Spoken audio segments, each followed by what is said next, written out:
In today's video, we will try to understand what is XIRR, how we calculate XIRR, and why we use XIRR.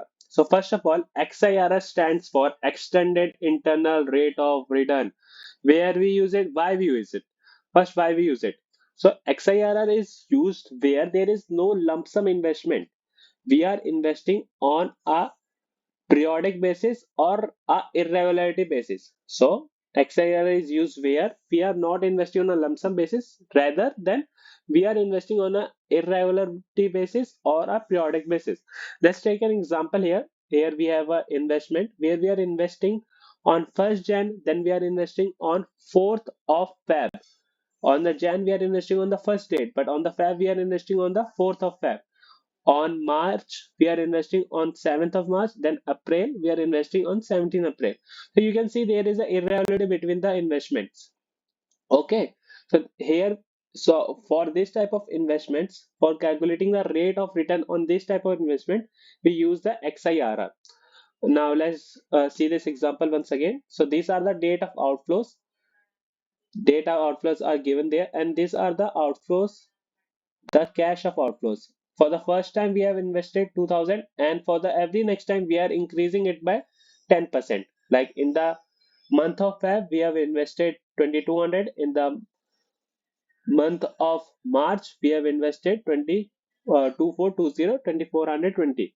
Okay, and on the 1st May 2026 we are getting 1 lakh inflow, and in total we have invested 71,899. So here if we calculate the absolute return, that is absolutely wrong method to calculate it, because every investment is invested for a different period of time.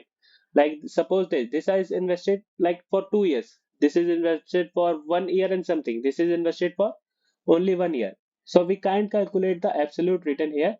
This is the wrong. We have to calculate the XIRR. And how we calculate XIRR? Let's erase this and calculate it once again. We will type the formula XIRR, then we will open the bracket. We will do all the outflows or inflows, whatever we have, and then the comma, and then the dates of outflows. And we will next you can see there is a guess if what is, you are supposing that what will be the rate of return, you are supposing.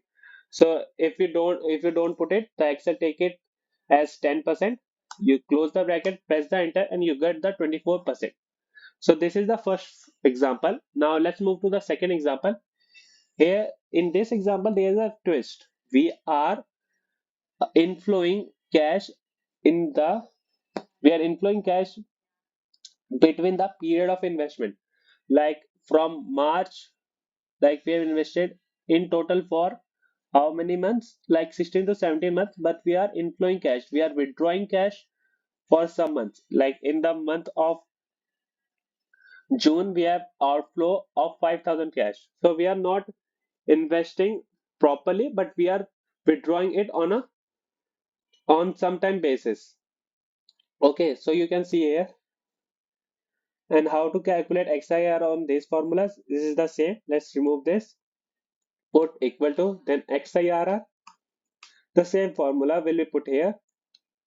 The Excel can take what is inflow and outflow by the negative and positive values. Then the dates, and this is how you calculate XIRR on any type of investment. So this Excel sheet will be provided to you in the description. Please check it out.